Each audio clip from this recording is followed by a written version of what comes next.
ఓం భద్రం కర్ణేభిः శృణుయామదేవాः భద్రం పశ్యేమాక్షభిర్యజత్రాः స్థిరైరంగైः స్తుష్టువాగుంసస్తనూभिः व्यसेम देवहितं यदायुः स्वस्ति न इन्द्रो वृद्धश्रवाः स्वस्ति नः पूषा विश्ववेदाः स्वस्ति नस्तार्क्ष्योरिष्टनेमिः स्वस्ति नो बृहस्पतिर्दधातु ओम शान्तिः शान्तिः शान्तिः भद्रं नो अपिवादयमनः ओम शान्तिः शान्तिः शान्तिः ఇక్కడి నుంచి ఎక్కడ ప్రారంభం చేస్తాం యదిహి యదిహి వ్యవస్థా ఆత్మ విలక్షణం తురేయమన్యత్ తత్ ప్రతిపత్తి ద్వారా అభావాత్ శాస్త్రోపదేశ అనర్థక్యం సూచ్యత్వ శూన్యత్వ ఆపత్తిర్వా అని నేను అక్కడ చదివాం. ఈ ప్రకరణం ఏమిటి బాగా ఒకసారి గుర్తుపెట్టుకుంటే దీనికి మొదట 3 పాదాలు చెప్పారు. ఈ 3 పాదాల్లోనూ చెప్పినటువంటి దానికంటే ఈ 4వ పాదం ఇది వేరా అదేనా అది ప్రశ్న. అసలు 3 పాదాల్లో జాగ్రత్త అవస్థాపన్న జీవుడు, స్వప్నావస్థాపన్న జీవుడు, సుషుప్తి అవస్థాపన్న జీవుడు, ముగ్గురు గురించి 3 పాదాలు చెప్పారు. ఏదో అంతఃప్రజ్ఞం అన్నారు, బహిప్రజ్ఞం అన్నారు, ప్రవిభక్త భుక్ అన్నారు, స్థూల భుక్ అన్నారు, రకరకాలైన వివరణాలతోటి ఆ 3 చెప్పారు. ఇప్పుడు ఆ 3 కంటే ఈ తురీయం అత్యంతం విలక్షణమా లేక అదే దానిలోనే ఇదో భాగమా అనేది విచారణ చేస్తాం. స్థానత్రయ విశిష్టమైన ఆత్మ పూర్తిగా ఈ తురీయము కంటే అతిరిక్తమైనది కాదు. అదే విద్యార్థి ఎదిహీతి అవతారిక చదువుకొని చూసుకోండి. నన్ను ఆనందగిరిలో నన్ను స్థానత్రయ విశిష్టస్య ఆత్మనః నైవ తురీయాత్మత్వం తురీయ గ్రంథేన ప్రతిపాద్యతే. అది ప్రారంభ ప్రశ్నది. అంటే స్థానత్రయ విశిష్టము అంటే జాగ్రత్త, స్వప్నము, సుషుప్తి అనే 3 స్థానములతో కూడినటువంటి ఆత్మ వాడి జీవుడు. వాడు విశ్వ తైజస ప్రాజ్ఞ అనే పేరుతో పిలువబడిన వాడు ఇదివరకు ఉన్నాడు. వాడికే తురీయాత్మత్వం మీరు చెబుతున్నారా, వాడికంటే వేరా అది విచారం. వాడికే తురీయాత్మత్వం చెప్పటం లేదు ఇప్పుడు. ఎందువలన అంటే తురీయస్య విశిష్టాద్ విలక్షణత్వేన అత్యంత భిన్నత్వాత్. విశిష్టము అంటే జాగ్రత్త అవస్థ విశిష్ట జీవుడు, స్వప్నావస్థ విశిష్ట జీవుడు, సుషుప్తి అవస్థ అశిష్ట జీవుడు, ముగ్గురు విడిగా ఉన్నారు.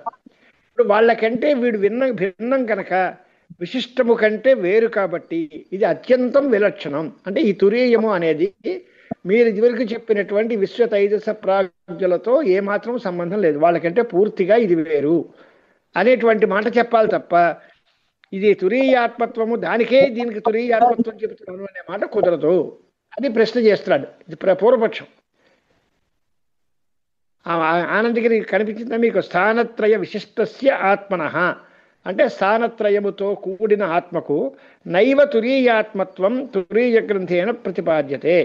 అదే తురీయము అనే విషయం ఈ గ్రంథంతో మేం చెప్పటం లేదు. కారణం ఏమిటి అంటే తురీయము అనేది విశిష్టము కంటే విలక్షణము కాబట్టి పూర్తిగా భిన్నము అనేటువంటి అభిప్రాయం చెబితే దానికి సమాధానం చెబుతున్నారు యదిహి అని. అంటే ప్రాతిభాసికమైన వైలక్షణ్యం ఉంటే ఉండొచ్చు పైకి, అది యదిహీతి. ప్రాతిభాసిక వైలక్షణ్యేపి విశిష్ట ఉపలక్ష్యయో ఆత్యంతిక వైలక్షణ్య అభావాత్ న తాత్వికం తురీయస్య విశిష్టాదన్యత్వం. అది సిద్ధాంత గ్రంథం. అంటే ఆ విశేషణాలతో కూడినప్పుడు అది చిన్న తేడాగా పైకి కనిపించిన వస్తుతః అది వేరు ఇది వేరు కాదు, అది ఇది ఒకటే. తురీయాత్మ అని ఏదైతే మనం చెబుతున్నామో అదే జాగ్రత్త స్వప్న సుషుప్తి అభిమాని జీవుడు కంటే వేరు కాదు, దానితోటే సమానము. కానీ వైలక్షణ్యం కనిపిస్తోంది కదా, ఆ ప్రాతిభాసికమైన చిన్న వైలక్షణ్యం ఉంటే ఉండొచ్చు విశేషణాలని బట్టి.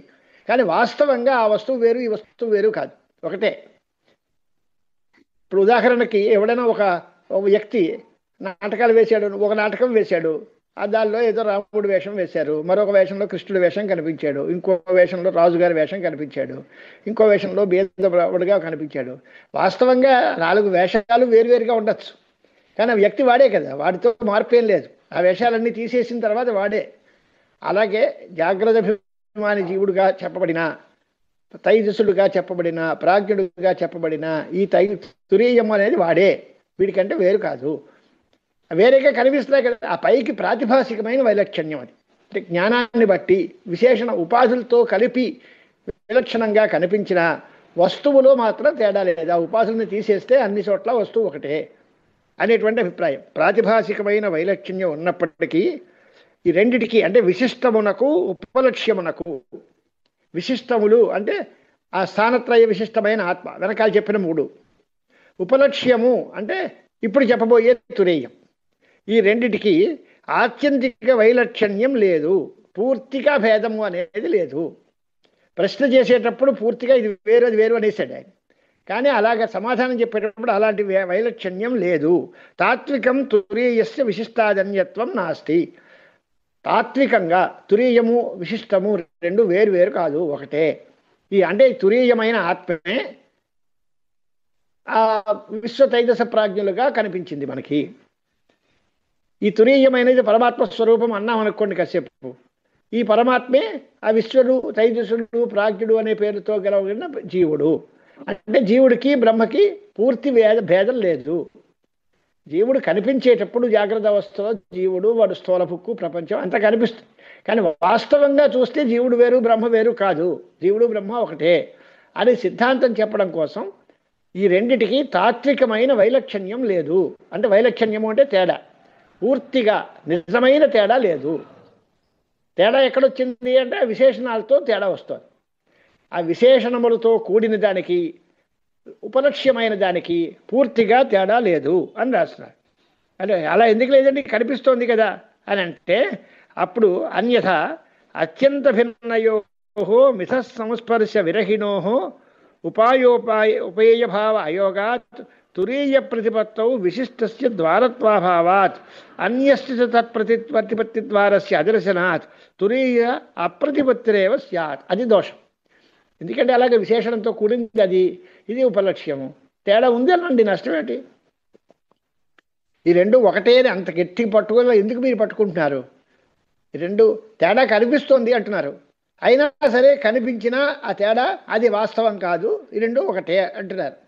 అలా ఎందుకు చెప్పాలి? ఐక్యం ఎందుకు చెప్పాలి? భేదమే అంగీకరిస్తాం, అది వేరు ఇది వేరు అందాం అంటే వచ్చే నష్టం ఏంటి అని అంటే, అలా కనుక చెప్పినట్లయితే అత్యంత భిన్నములైనటువంటి వాటికి మిథ సంస్పర్శ విరహేణ, అది కారణం. పూర్తిగా తేడా, ఓ గుర్రాన్ని ఓ గాడిదని తీసుకొస్తే ఆ రెంటికి సంబంధమే ఉండదు, స్పర్శే ఉండదు, తేడాకి కలయికే ఉండదు. అలాగే మిథ సంస్పర్శము అంటే పరస్పరము కలయిక, అది పూర్తి విరుద్ధమైన వాడికి. నీళ్లు నిప్పు అన్నాం అనుకోండి, ఆ రెండు కలిసిలా ఉంటాయి. పరస్పర విరుద్ధములై అత్యంత విరుద్ధములైనటువంటి వాటికి, అత్యంత భిన్నములైన వాటికి పరస్పరము సంబంధమే లేకపోవలసి వస్తుంది. కనుక ఇది ఒకటి ఉపాయము, రెండోది ఉపేయము అనే మాట కుదరదు. కారణం ఏమిటి అంటే ఉపేయ భావం అంటే అది ఇది ఒకటే అయితే దీని ద్వారా దాన్ని తెలుసుకోవచ్చు. ఉదాహరణకి ఏదైనా ఓ చెక్కతో తయారు బంగారంతో తయారు చేసిన ఆభరణం అన్నారు అనుకోండి, ఈ ఆభరణం తెలిస్తే ఈ బంగారం అంటే తెలుస్తుంది కనుక ఇంకో షేప్లో తయారైన ఆభరణం చేసినా అది ఇది బంగారమేనండి అనొచ్చు. సంస్పర్శ తేడా ఆకారంలో చిన్న మార్పు ఉన్నా వస్తువు ఒకటే కనుక దాన్ని చూసి దీన్ని గుర్తించవచ్చు. ఉపాయము అనేది తెలుసుకోవడానికి సాధనం, ఉపేయము అంటే తెలియదగినది. ఇప్పుడు తురీయాన్ని తెలుసుకోవడం కోసం మీరు మొదటి స్థానత్రయ విశిష్టమైన ఆత్మని చెప్పారు, ఇది ఉపాయము అన్నారు. ఈ మూడు విశ్వతైజస ప్రాజ్ఞులు మూడు పాదాల్లోనూ చెప్పినటువంటి గ్రంథం అంతా కూడా, మూడు పాదాల్లోనూ చెప్పినటువంటి గ్రంథం అంతా ఉపాయం. ఉపేయమైనది చెప్పదలుచుకున్నటువంటి తురీయం. ఈ ఉపాయము ఉపేయము వేరు అయితే మనకి ఏదో తెలిస్తే, మట్టి తెలిస్తే బంగారంతో తయారైన వస్తువులు తెలుస్తాయా, బంగారం తెలిస్తే వెండితో తయారైన వస్తువులు తెలుస్తాయా? అది తెలియదు కదా. అది వేరు ఇది వేరు, దానికి దీనికి సంబంధం లేదు అనేటువంటి మాట వస్తుంది. అలా కాకుండా అది అదే ఈ ఆకారంలో ఉంది అంటే ఆ వస్తువు తెలిస్తే ఈ వస్తువు తెలుస్తుంది. కనుక మొదట్లో చెప్పిన స్థానత్రయములతో కూడిన ఆత్మ యొక్క జ్ఞానము తురీయము యొక్క జ్ఞానమునకు ఉపాయము అనేది మనం చెబుతున్నాం. అది చెప్పాలి అంటే ఆ రెండు ఒకటే అయి ఉండాలి. అలా కాకుండా ఇది వేరు అది వేరు అంటే ఈ మూడింటిని చెప్పడం వల్ల తురీయ జ్ఞానం వస్తుంది అనే మాటే కుదరదు. అది వేరు ఇది వేరు కాబట్టి ఇది తెలిస్తే అది తెలియదు, అంతేత తురీయ ప్రతిపత్తి హేతువు కాకపోతుంది అది రాష్ట్రం. సంస్పర్శ విరహణో ఉపాయోపేయ భావ అయోగాత్ తురీయ ప్రతిపత్తౌ విశిష్టస్య ద్వారత్వాభావాత్. తురీయ జ్ఞానం కావాలి మాకు, అది ప్రధానమైనది. అది ఆ తురీయమైనటువంటి బ్రహ్మను తెలుసుకోవాలి. దానికి కారణం ఏంటి, ఉపాయం ఏమిటి అంటే ఈ మొదటి మూడు అని ఇందాక అంటున్నాను. అదే అది వేరు ఇది వేరండి అంటే దానివల్ల ఇది దీనికి దానికి ద్వారం కాదు అంటే సాధనం మార్గం కాదు అని తెలుపు. ఇది కాకపోతే మరేముంది అని అంటే అసలు ఇంకో రకమైన దారి లేదు దానికి. ఆ తురీయమని తెలుసుకోవడానికి మరో దారి లేదు. ఈ చెప్పింది మీ దారి ఏమో ఇది కుదరదన్నారు, ఇంకో దారి కనపట్టం లేదు. అలాంటప్పుడు ఏమవుతుంది, తురీయ ప్రతిపత్తిరేవ నస్యాత్, తురీయం ఆ యొక్క జ్ఞానమే లేకపోవలసి వస్తుంది. అది దోషం. అందుచేత ఈ రెండు ఒకటంటారా వేరంటారా, అది ప్రధానమైనటువంటి బిగింపు. తురీయముగా మీరు చెప్పబోయే బ్రహ్మ వస్తువు, ఈ విశ్వతైజస ప్రాజ్ఞులనే పిలువబడేటువంటి జీవులు, ఇది వేరువేరా ఒకటేనా? ఒకటే అంటేనే వీటి వల్ల అది తెలుసుకోవడానికి వీలవుతుంది. వల్ల ఈ చిన్న తేడా ఉందయ్యా, చిన్న తేడా తీసేస్తే ఇది అది ఒకటే అనొచ్చు. అలా కాకుండా అది వేరు ఇది వేరు అంటే దీన్ని తెలుసుకుంటే అదేం ఉపయోగం లేదు. కాబట్టి దీన్ని తెలుసుకోవడం వ్యర్థం, ఇది దానికి సాధనం కాదు. పోనీ ఇది కాదు మరేదైనా ఉందా అంటే మరో సాధనం కనబట్టలేదు. లేదు కనుక తురీయము యొక్క జ్ఞానమే లేకపోవలసి వస్తుంది అనేది ఒక దోషం.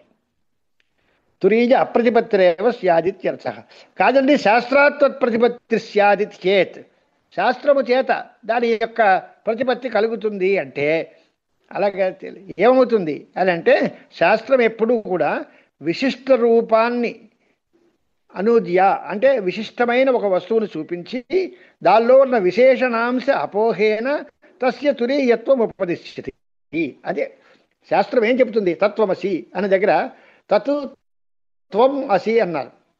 ఈ ఐక్యం ఎలా చెబుతోంది శాస్త్రం అంటే తత్శబ్దం చేత చెప్పబడేటువంటి సర్వజ్ఞుడైన ఆత్మకు, త్వం శబ్దం చేత చెప్పబడే కించిజ్ఞుడైన ఆత్మకు ఐక్యం చెబుతున్నారు. అంటే ఏం చెబుతోంది, దానిలో ఉన్న సర్వజ్ఞత్వం కించిజ్ఞత్వం అనే విశేషణాలని తప్పించి ఆ వస్తువు ఒకటే అని చెప్తాను. శాస్త్రమేనా పూర్తిగా నహిసి శృతి శతమపి ఘటం పటయితం ఇష్టే అని, కుండను చూపించి ఇది మట్టి అంటే మధ్య ఇది అనొచ్చు, కానీ కుండను చూపించి ఇది వస్త్రము అనడానికి ఎన్ని శాస్త్రాలు అయితే మాత్రం ఏం చేయగలవు? పూర్తిగా తేడా ఉన్న వస్తువుల్ని ఓ ఆవును చూపించి ఇది ఏనుగని, లేదా పిల్లిని చూపించి కుక్కను ఇలా అనడం ఏ శాస్త్రం వల్ల సాధ్యపడదు కదా. శాస్త్రం ఏం చేస్తుంది, దీనిలో ఉండే విశేషణాంశాలు తీసేస్తే వస్తువు అదేనయ్యా, ఇదివరకు చల్లటి నీళ్లు వేడి నీళ్లు ఉన్నాయి, రెండు ఒకటే. ఎందువల్ల అంటే కాస్త వేడి చేస్తే అది వేడిగా తయారైంది, కాస్త చల్లార్చి అది కూడా చల్లగానే ఉంటుంది. ఆ ఉష్ణస్పర్శ అనేటువంటిది అగ్ని సంయోగం వల్ల వచ్చింది. కాస్త ఆ చల్లార్చు, అది ఈ నీరు ఆ నీరు ఒకలాగే ఉంటుంది. లేదా నీరు గడ్డకట్టుకుపోయింది, టెంపరేచర్ బాగా చల్లగా ఉందండి, గడ్డకట్టుకుపోయింది, మంచు అయిందండి, కాస్త వేడి చేస్తే కరిగిపోతుంది, అది ఒరిజినల్గా అదే అవుతుంది. ఇలా చిన్న చిన్న మార్పులు అయితే చేయొచ్చు. అంతేగాని పూర్తిగా తేడాగా ఉన్న వస్తువులు రెండింటినీ ఒకటే అని ఏ శాస్త్రం చెబుతుంది? తత్వమసి శాస్త్రం కూడా విశిష్టమైన వస్తువుని తీసుకొచ్చి, అంటే సర్వజ్ఞత్వ విశిష్ట చైతన్యము, కించిజ్ఞత్వ విశిష్ట చైతన్యము అని రెండింటినీ తీసుకొచ్చి దానిలో విశేషణాంశ అపోహేన అంటే ఆ విశేషణాలని తొలగించి, సర్వజ్ఞుడు కించిజ్ఞుడు అనే విశేషణాలు తొలగించేస్తే వస్తువు ఒకటే అని చెప్పడం కుదురుతోంది. ఇదే మాట చెప్తుంది శాస్త్రం. మీరు చెప్పేదేమో అది అత్యంత విలక్షణము, అది పూర్తి వేరు అంటే శాస్త్రం మాత్రం దాన్ని ఏం చేస్తుంది, శాస్త్రం కూడా దానికి ఉపయోగం లేదు అనేటువంటి అభిప్రాయం. ఇది చూడండి, శాస్త్రాత్ ప్రతిపత్తి చేత్ తత్ర శాస్త్రేతి తద్ విశిష్ట రూపమనూద్య విశేషణాంశ అపోహేన తస్య తురీయత్వం ఉపదిశతి భేదే చ ఆత్యంతికే తదానర్థక్యాత్ న శాస్త్రాత్ తత్ ప్రతిపత్తి చేత. అంచేత శాస్త్రం చేత జ్ఞానం ఎప్పుడు వస్తుంది? ఆ విశేషణాంశాన్ని తీసేస్తే ఆ రెండు ఒకటైనప్పుడు. అంతేగాని అది వేరు, పూర్తిగా ఇది వేరు అది వేరు, దీనికి దానికి ఏ సంబంధము లేదు అని చెబితే శాస్త్రము కూడా అక్కడ నిష్ఫలం, నిరర్థకం అయిపోతుంది. అప్పుడు శూన్యతావాదమే వస్తుంది అనేటువంటి మాట. తురీయ ప్రతిపత్తి లేదు అన్నారు అనుకోండి, అప్పుడు శూన్యత్వమే వస్తుంది.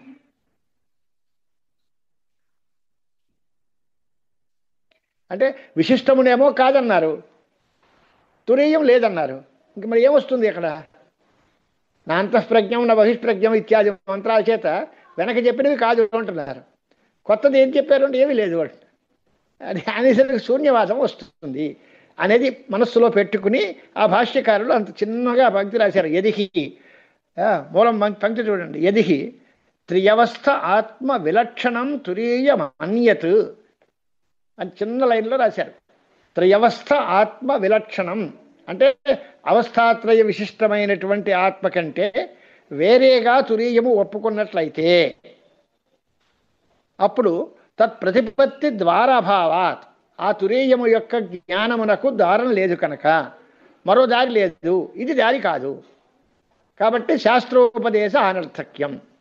పోలేండి శాస్త్రం ఇది మానేద్దాము అని అంటే అలాంటప్పుడు తురీయం అనేది లేదు, తెలియబడదు, ఉన్నవి కాదు అంటున్నాం. అప్పుడేమవుతుంది అంటే ఏమీ లేకుండా పోతుంది. ఏదో మంచి ఉద్యోగం వస్తుందేమో అని ముందు ఉద్యోగానికి రిజైన్ చేసాడు, అది రాలేదు. అంటే ఉన్నది పోయింది, కొత్తది రాలేదు అనే పరిస్థితి వస్తుంది. అంచేత అవస్థాత్రయ విశిష్టమైన జీవుడు ఇది కాదు అనేసాం, అయిపోయింది. అది దొరకలేదు అంటే దాన్ని తెలుసుకోవడానికి సాధనమే లేదు. అప్పుడు శూన్యవాదం వచ్చేస్తుంది అనేటువంటి దోషం, శూన్యతాపత్తి వా. అందుచేత మనం ఏం చేయాలి? ఈ అవస్థాత్రయ విశిష్టమైన ఆత్మే తురీయము అనే ఒప్పుకోవాలి తప్ప దీనికంటే అది వేరు కాదు అని చెప్పుకోవాలి. అంచేత ఆ తురీయం శబ్దం చేత చెప్పబడే బ్రహ్మ వస్తువు ఈ జీవుడే. వాడికి వీడికి ఉండే తేడా ఏదో పట్టుకోవాలి తప్ప అది వేరు ఇది వేరు, ద్వైతం జీవుడు వేరు బ్రహ్మ వేరు అనేస్తే మాత్రం ఈ శాస్త్రాలు ఏమీ సరిపడవు అనేటువంటి సిద్ధాంతంతో అవస్థాత్రయ విశిష్టమైన జీవుడికి తురీయ శబ్దవాచ్యమైన బ్రహ్మకు ఐక్యమే తప్ప భేదం లేదు అని చెప్పు. ఇక తర్వాత పక్షం ఏమిటి? రజ్జురివాని ఇక్కడ పక్షం అంటే భేదపక్షమే చెప్పినట్లయితే అది సరే, అది దానికి దోషాలు ఉన్నాయి కనుక భేదపక్షం పనికిరాదు. పోనీ అభేదపక్షం చెబుతాం అంటే ఈ అవస్థాత్రయ విశిష్ట జీవుడు ఆ తురీయ శబ్దం చేత చెప్పబడే తురీయుడు వేరు కాదు అని అంటే ఒకటే అని చెప్పినప్పుడు దానికి ఫలం ఏమిటి, దానికి ప్రమాణం ఏమిటి, దానికి సాధనం ఏమిటి అని 3 రకాలుగా వికల్పాలు చేసి తర్వాత గ్రంథం నడుపుతున్నారు. అది అవతారిక చూడండి ఆనందగిరియం. భేదపక్షశ్చేత్ యథోక్త దోషవశాత్ న సంభవతి. పూర్వం మీరు చెప్పిన శాస్త్ర అనర్థక్యము శూన్యత్వాపత్తి అనే 2 దోషాలని బట్టి భేదపక్షం పనికిరాదు. అంటే అవస్థాత్రయ విశిష్ట ఆత్మ వేరు, తురీయం వేరు అనేటువంటి భేదపక్షం పనికిరాదు అని తోసేశారు. దోషాలు ఉన్నాయి కనుక వచ్చి మంచిదే తరిగి మాభూత్, అలా భేదం వద్దు. మరి అభేదపక్షం చేస్తారు. అభేదపక్షం కథం నిర్వహతి అని అడుగుతున్నారు. అది ఎలా కుదురుతుంది? ఎందువల్ల? తత్ర కిం ఫలం పరియునితే. అభేదపక్షంలో ఫలాన్ని మీరు అడుగుతున్నారా, లేక ప్రమాణం అడుగుతున్నారా, లేక సాధనాంతరం అడుగుతున్నారా అని 3 రకాల వికల్పాలు చేసి దాన్ని మాట్లాడుతుంది. మరి మూలం చూస్తే రజ్జురివ సర్పాదిభిర్హి వికల్ప్యమాన స్థానత్రయ అపి ఆత్మ ఏక ఏవ అంతఃప్రజ్ఞాదిత్వేన వికల్ప్యతే. తదా అంతఃప్రజ్ఞాదిషు అప్రతిషేధ విజ్ఞాన ప్రమాణ సమకాలమేవ అత్యంత ఆత్మని అనర్థ ప్రపంచ నివృత్తి లక్షణ ఫలం పరిసమాప్తమితి తురీయాధిగమే ప్రమాణాంతరం సాధనాంతరం వా న మృగ్యం అని మూలం. అది కొంచెం కష్టం. మూలం చూడండి ముందు. అంచేత ఆనందగిరి చదివితే అప్పుడు ఆ శంకర భాష్యానికి అర్థం తెలుస్తుంది. ఇక్కడ చూడండి రజ్జురివేతి ఆనందగిరి అని చూసుకోండి. యథా రజ్జు అధిష్టానభూత సర్పధారాదిభి వికల్ప్యతే అన్నాడు. అంటే ఈ రజ్జువే అధిష్టానం, అక్కడ ఉన్నది తాడే. దాన్ని చూసి ఏదో మనం సర్పమో లేకపోతే ఇంకోటో మాలో ఇంకోటో అని రకరకాల వికల్పాలు చేసుకుంటున్నాం. రజ్జుకు అధిష్టానభూతమైన రజ్జువు సర్పధారాదుల చేత వికల్పం చేయబడుతుందా అని అంటే తథా ఏక ఏవ ఆత్మ స్థానత్రయేపి యదా అంతఃప్రజ్ఞత్వాదిన వికల్ప్యమాన బహుధా భాసతే. ఈ దృష్టాంతం అంటే అక్కడ ఉన్నది తాడే. ఆ తాడుని చూసి ఒకడు ఏదో పుష్పమాల అలా వంకర దగ్గరగా పడుంది అని అనుకున్నాడు, ఒకడు ఏదో ఇంకో రకం పాము అన్నాడు, ఇంకోటి ఏదో అని భ్రమపడ్డాడు. అవి భ్రమలు అనేక రకాలు ఉండొచ్చు, కానీ ఉన్నది మాత్రం అక్కడ తాడే. అలాగే ఒకే తాడుని చూసి అందరూ తలో రకంగా భ్రమపడినట్టుగా ఇక్కడ కూడా ఒకే రకమైన ఆత్మ చూసి అది స్థానత్రయంలోనూ ఒకటి అంతఃప్రజ్ఞమని, రెండోది బహిష్ప్రజ్ఞమని, మూడోది ఉభయ ప్రజ్ఞమని రకరకాలుగా మీరు భావన చేశారు అనుకోండి. అప్పుడు తదనువాదేన అంతఃప్రజ్ఞత్వాది ప్రతిషేధజనితం యత్ ప్రమాణరూప విజ్ఞానం తదుత్పత్తి సమకాలమేవ ఆత్మని అనర్థ నివృత్తి రూపం ఫలం సిద్ధం అన్నాడు. అంటే ఇప్పుడు ఉదాహరణకు చూసుకుందాం. ఒక వస్తువు తాడుని చూసాం. తాడుని చూసి మీరు ఒకడు పాము అన్నాడు, ఇంకోటి ఏదో మాల వంకరగా పడింది అన్నాడు, ఇంకోటి ధార అన్నాడు, ఇంకో జలం అన్నాడు, ఏదో రకరకాల భ్రాంతులు. ఎప్పుడైతే ఈ తాడు తాడే అని తెలిసిందో అప్పుడు వెంటనే ఇది పాము కాదు, ధార కాదు, పుష్పమాల కాదు, అన్నీ పోతాయిక. వాటి వల్ల వచ్చేటువంటి అనర్థాలు అన్నీ ఆటోమేటిక్గా ఫలితాలు వచ్చేస్తాయి కదా. తెలుసుకుంటే ఏం ఫలము అని అడుగుతారా మీరు? తాడుగా తెలుసుకుంటే వచ్చే లాభం ఏమిటి అంటే, పాము అనుకుంటే వచ్చే భయం పోవడం. ఇది పామే అనుకుంటే భయం వచ్చింది, కాదు తాడే తెలిస్తే ఆ తాడు పాముగా భావించి పొందినటువంటి అనర్థం, భయం, శోకం ఇలాంటివన్నీ పోతాయి. అదే ఫలం.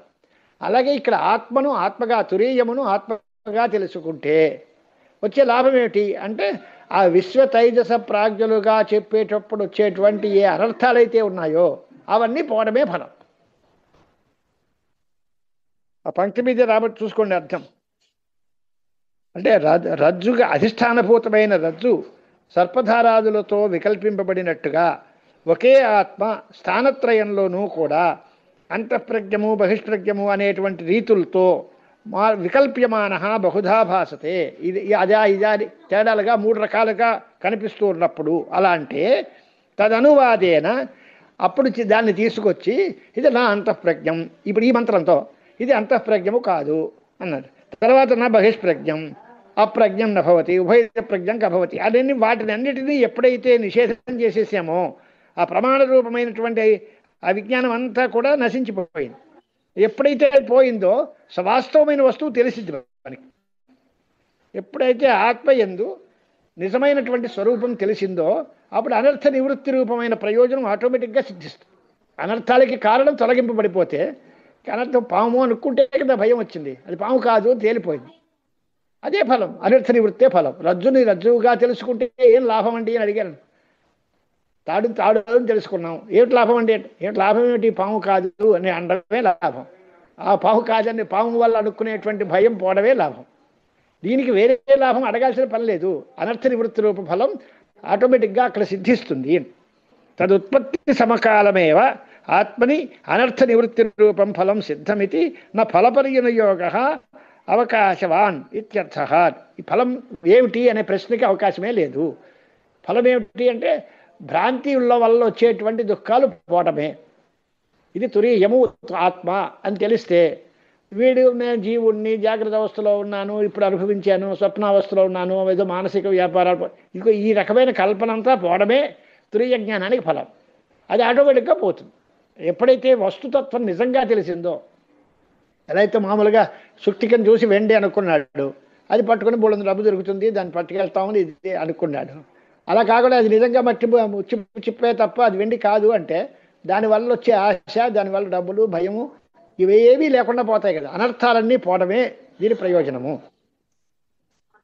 ఫలపరియోగం అక్కర్లేదు. ఇంకా రెండో మాట ఏంటి? శబ్దస్య ఒక్క మాట అండి, చెప్పండి. ఇక్కడ ఈ రెండో లైన్ లో ప్రమాణ రూప విజ్ఞానం ఉత్పత్తి సమాన కాలమేవ. ఉత్పత్తి అలాగా చెప్తా. ఉత్పత్తి సమకాలమేవ అంటే ఉత్పత్తి సమాన కాలమేవ ఆత్మని అనర్థ నివృత్తి రూపం ఫలం సిద్ధం. అంటే ఈ ప్రమాణం జ్ఞానం ఎప్పుడు పుట్టిందో ఆ క్షణంలోనే అనర్థ నివృత్తి కలిగిపోతుంది. అధిష్టానము తెలిసిన వెంట ఇది తాడే అని తెలిసిన ఉత్తర క్షణంలో పాము వల్ల వచ్చిన భయం పోతుంది. దానికోసం వేరేగా ఫలం ఏమిటి అని అడగక్కలేదు. ఉత్పత్తి రూపమైన అన్నాడు కదండి. అంటే దాని కొంచెం ముందున భాసతే తదా తన అదువాదైన అంతఃప్రజ్ఞాత్వం అన్నాడు కదా. అవును, అంటే ఇప్పుడు అంతఃప్రజ్ఞత్వాదిన వికల్ప్యమాన యథా భాసతే అంటే అంతఃప్రజ్ఞత్వముతో కూడిన ఆత్మ అని తెలిసారు ఇందాక. ఇప్పుడు దానిలో అంతఃప్రజ్ఞత్వాన్ని మనం విడతీసేసాం, ఆ ఉపాధిని కాదనేసాం, నిషేధం చేసాం, ఆత్మే అయింది. దానిలో విశేషణాలన్నిటినీ వదిలేస్తే, విశేషణ అంశ అపోహేనా విశేషణాంశములను విడతీసేస్తే ఆ ప్రతిశేషం ఎప్పుడైతే అయిందో ఇది అంతఃప్రజ్ఞం కాదు. అదే కదా నా అంతఃప్రజ్ఞం అంటే ఇది అంతఃప్రజ్ఞము కాదు. కాకపోతే నీకు వచ్చే లాభం ఏంటి అని అంటే అంతఃప్రజ్ఞం అనుకుని వచ్చే దోషాలు పోవడమే లాభం. అవును, దీనికి వేరే ఫలితం అక్కర్లేదు. అర్థం గురుగారు. అది ఆత్మని అనర్థ నివృత్తి రూపం ఫలం సిద్ధమితి నా ఫలపరిణయోగ అవకాశవాన్. ఫలం గురించిన ప్రశ్న పనికిరాదు అని తేల్చారు. ఇక శబ్దస్య సంసృష్ట పరోక్ష జ్ఞానహేతో అసంసృష్ట అపరోక్ష జ్ఞానహేతుత్వ అయోగాత్ తురీయ జ్ఞానే ప్రమాణాంతరం ఏస్తవ్యమితి పక్షం ప్రత్యాహ తురీయతి. దాని తర్వాత మాట అంటే శబ్దము అనేటువంటిది ఏదైనా సరే ఒకదానితో సంబంధించినటువంటి పరోక్ష జ్ఞానాన్ని కలుగజేస్తుంది. భూతలం ఘటవతు అన్నారు అనుకోండి. భూతలం ఘటవతు అంటే ఆ కొండతో కూడిన భూతలము అంటే భూతలం మీద అంటే భూమి మీద కొండ ఉంది, కొండ గల భూమి. ఈ పరోక్ష జ్ఞానాన్ని పుట్టిస్తుంది. అది సంసృష్టమై ఏదో ఒక వస్తువుతో సంబంధించినటువంటి పరోక్ష జ్ఞానాన్ని పుట్టిస్తుంది. శబ్దం యొక్క స్వభావం అది. సంసృష్టము అంటే సంబంధించిన ఏదో ఒక దానితో సంబంధించిన పరోక్ష జ్ఞానాన్ని మాత్రమే శబ్దం పుట్టిస్తుంది. ఇప్పుడు ఈ ఆత్మవస్తువు మీకేంటి? ఇది అసంసర్గి అంటే అసంగం, ఎవరితోటి సంబంధం లేదు, పైగా పరోక్షం కాదు, అపరోక్ష జ్ఞానం. దీనికి శబ్దం ఎలాగవుతుంది? శబ్దం ప్రమాణం ఎలా అవుతుంది అని అడుగుతా. శబ్దం ఎప్పుడూ సంసర్గం పొందిన పరోక్ష జ్ఞానాన్నే పుట్టిస్తుంది కానీ అసంసృష్టము అపరోక్షము అయిన జ్ఞానానికి కారణం కావడానికి లేదు కదా. మరి అలాంటప్పుడు ఈ బ్రహ్మ ప్రతిపత్తికి వేరే ప్రమాణం మీరు వెతుక్కోవలసి వస్తుంది కదా. తురీయ జ్ఞానే ప్రమాణాంతరం ఏష్టవ్యం అనే ప్రశ్న చేశారు. అని అంటే దానికి సమాధానం చెప్తూ ఉంటే ఏంటి అని అంటే ఆ తస్యహి సాక్షాత్కారే నా శబ్దాతిరిక్తం ప్రమాణం అన్వేష్యం. ఆ ఆత్మ సాక్షాత్కారానికి ఈ శబ్దము తప్ప మరో వేరే ప్రమాణాన్ని వెతుక్కోవాల్సిన పనేమీ లేదు. ఈ శబ్దం వల్లే ఆత్మసాక్షాత్కారం కలుగుతుంది. తత్వమస్యాది ఆనందగిరిలోనే ఉంది. తత్వమస్యాది వాక్యముల వల్లనే ఆత్మసాక్షాత్కారం కలుగుతుంది.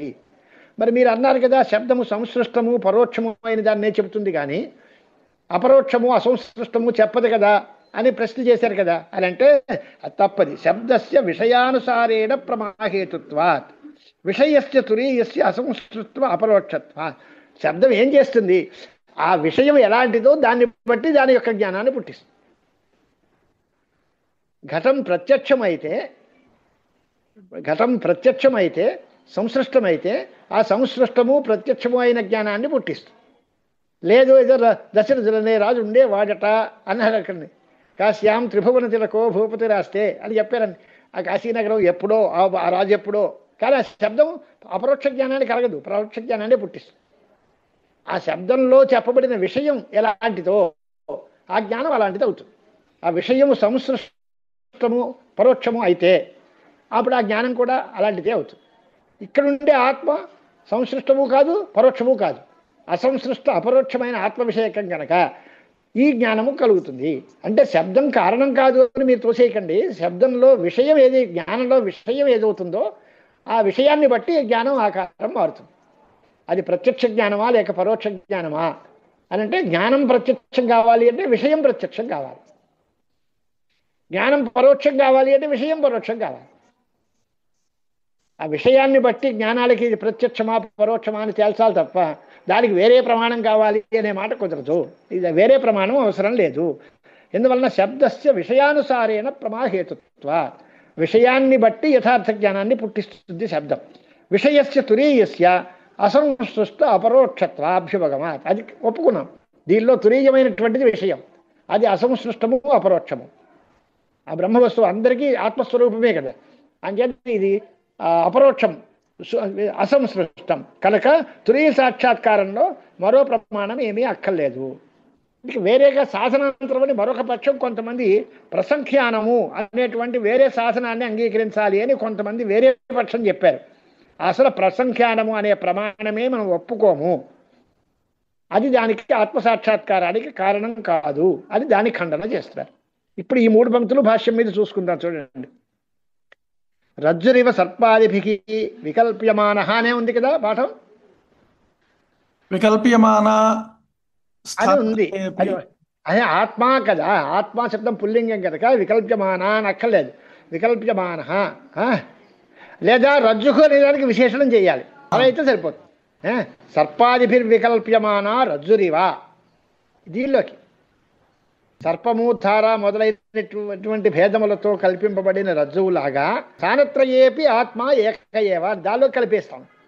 స్థానత్రయంలోనూ ఉన్న ఆత్మ ఒకడే. దీనికి ఉదాహరణ ఏంటి అంటే సర్పముగా, ధారగా, ఏదో మాలగా అనేక రకములైనటువంటి వికల్పాలని పొందినటువంటి రజ్జువులాగా స్థానత్రయంలోనూ ఉండేటువంటి ఆత్మ ఒకటే, వేరే కాదు. అదే అంతఃప్రజ్ఞత్వాదిన వికల్ప్యతే అని అర్థం. స్థానత్రయేపి ఆత్మ ఏక ఏవ అంతఃప్రజ్ఞాత్వేన వికల్ప్యతే అని పక్షం చెబితే తదా అని అంటే వీడే అనమాట. తురీయము కూడా ఆత్మ ఒకటే, అదే అంతఃప్రజ్ఞము బహిష్ప్రజ్ఞము అనే మాటలతో పిలువబడింది అనే మాట చెబితే తదా అంతఃప్రజ్ఞాదిషు అంతఃప్రజ్ఞాదిత్వ ప్రతిషేధ విజ్ఞాన ప్రమాణ సమకాలమేవ. ఇందాక చెప్పుకున్న మాటే, ఆ విశేషణాంశం ఎప్పుడైతే తొలగించామో ఆ క్షణంలోనే అనర్థ నివృత్తి రూపమైన ఫలం కలిగిపోతుంది. ఇది అంతఃప్రజ్ఞముతో కూడిన అంతఃప్రజ్ఞత్వం అనే ధర్మంతో కూడినది కాదు అని చెప్పాం. అంతఃప్రజ్ఞత్వాది ప్రతిషేధ విజ్ఞానం. ఈ ప్రమాణం ఎప్పుడైతే తెలిసిందో సమకాలమేవ అస్య ఆత్మని అనర్థ ప్రపంచ నివృత్తి లక్షణ ఫలం పరిసమాప్తం. ఆ సమయంలోనే ఫలం వచ్చేసింది. లేదా ఫలాన్వేషణ కోసం వేరే ప్రయత్నం అక్కర్లేదు. లేదా తురీయాధికమే ప్రమాణాంతరం సాధనాంతరం వా న మృగ్యం. ఈ తురీయం అంటే ఆ తురీయ విజ్ఞానం, ఆత్మ యొక్క చతుర్థమైనటువంటి ఆత్మవిజ్ఞానానికి వేరే ప్రమాణం కావాలి లేదా వేరే సాధనం కావాలి అనేటువంటి మాట అవసరం లేదు. అది వద్దు, అక్కర్లేదు. ఎందువల్ల అంటే రజ్జు సర్ప వివేక సమకాల ఇవ రజ్వాం సర్ప నివృత్తి ఫలే సతి రజ్వధిగమస్య. ఎప్పుడైతే రజ్జు యందు సర్పం మీకు భ్రమచేత కల్పింపబడింది, కానీ రజ్జు సర్ప వివేకం కలిగింది. అయ్యం రజ్జు నా సర్ప నాయం సర్ప కింటు ఇయం రజ్జు అనే జ్ఞానం వచ్చింది. ఇది పాము కాదు తాడే అనేటువంటి విషయం తేలిపోయింది. అప్పుడు రజ్జుల యందు సర్ప నివృత్తి వచ్చేసింది కదా. వచ్చేసింది అంటే రజ్జువధికము ఆటోమేటిక్గా వచ్చిందే కదా. దీనికోసం మళ్ళీ వేరే ప్రయత్నం ఎందుకు? ఇది పాము కాదు అని ఎప్పుడైతే తేలిందో అది తాడే అనే విషయం తేలిపోతుంది. అంటే దీన్ని తాడుగా గుర్తించడానికి వేరే ఇంకో ప్రమాణం అక్కర్లేదు. ఇది పాము కాదు అనడానికి ఏ ప్రమాణమో దాని చేతనే ఇది పాము కాదు తాడే అనే విషయం కూడా తేలిపోతుంది. అలాగే సర్ప నివృత్తి ఫలం ఎలా దేనివల్ల సిద్ధించిందో దానివల్లే రజ్జు అధిగమం కూడా సిద్ధిస్తుంది. అది రజ్జు సర్ప వివేక సమకాలంలోనే తయారవుతుంది.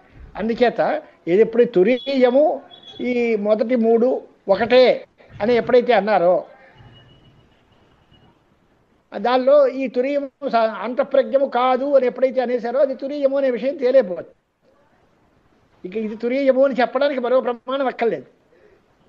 గురుగారు ఒక సందేహం అండి, ఎప్పటి నుంచో ఉంది. చెప్పండి. ఇప్పుడు రజ్జు సర్పం దృష్టాంతంలో మీరు సర్పాన్ని తొలగిస్తారా రజ్జుని చెప్తున్నారా? మామూలుగా నా నిజ జీవితంలో అది రజ్జువుని చెప్పడం వల్లే సర్పం పోతుంది. అలా ఇక్కడ మీరు రివర్స్ చెప్పారు కదా. ఇప్పుడు ఏం చెప్పలేదు మనం. రజ్జు అదే రహస్యం. రజ్జు అధిగమస్య సర్ప నివృత్తి ఫలే సతి అన్న. రజ్జు సర్పం తొలగిపోతే రజ్జు మిగిలిపోతే కదా, మళ్ళీ ఎందుకు వేరే జ్ఞానం అని అన్నారు మీరు ఇప్పుడు? అవును, అది తెలుసుకోవడానికి వేరే అక్కర్లేదు. రజ్జు సర్ప వివేక సమకాలం అన్నారు. రజ్జు సర్పమునకు వివేకం అంటే విషయము యొక్క ప్రాధాన్యం తెలిసిపోయిన తర్వాత దాని ఎందుకు కల్పింపబడిన వస్తువు పోయింది అని అర్థమే కదా. మనం ఇది తాడు అని తెలియకనంత వరకు అది పాము కాదు అని మనం ఎంతమంది అన్నా వాడికి ఏం ఉండదు. ఆ విషయం పరోక్షం అవ్వాలి. ఆ విషయం అధిష్టాన తత్వ సాక్షాత్కారమే భ్రమ నివృత్తికి హేతువు. అంటే ముందు జ్ఞానం కలిగితేనే అజ్ఞానం తొలగిపోతుంది. అంతే నిజం తెలిస్తే కదా అబద్ధం. అదే నిజం తెలిస్తే అబద్ధం పోతుంది. కానీ అబద్ధం ఏదో చెప్పిన తర్వాత అది కాదంటే సాగదు. నిజం తెలియాలి. నిజం తెలిస్తే అబద్ధం పోతుంది.